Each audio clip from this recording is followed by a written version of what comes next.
Village Matul Bagnan এলাকাতে, সেখানে একটা ইনসিডেন্ট ঘটেছিল এবং সেই ইনসিডেন্টে একজনকে খুন করে দেওয়া হয়। তিনি ভারতীয় জনতা পার্টির সমর্থক ছিলেন, উপপ্রধান রয়েছেন গ্রাম পঞ্চায়েতে, তার নাম হচ্ছে মফিজুল ইসলাম খান। ওই উপপ্রধানের বিরুদ্ধে সরকারি অনেক স্কিম থেকে অর্থনৈতিক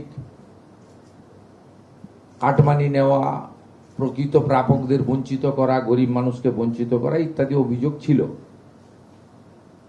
সেই অভিযোগের ভিত্তিতে এই উপপ্রধানের নামে স্থানীয় থানাতে অভিযোগও দায়ের করা হয়েছিল, কিন্তু পুলিশকে আরো সময় দেওয়া উচিত ছিল। কিন্তু সেখানে মানুষজন তার কাছে, তার বাড়িতে যায় এবং তার যে বিভিন্ন সামাজিক প্রকল্পে আবাস সহ সে যে টাকা পয়সা নিয়েছিল ফেরত চায়।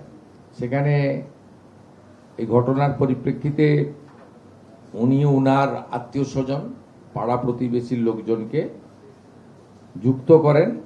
যুক্ত করার পরে ওখানে যারা উনার বাড়িতে গেছিল তাদের উপরে হামলা করেন। প্রায় 5 জন সিরিয়াসলি ইনজোর্ড হন, যাদেরকে কলকাতার এসএসকে হসপিটালে চিকিৎসাধীন রয়েছেন। আর একজন ওখানে স্পটে মারা যায়, প্রশান্ত দে।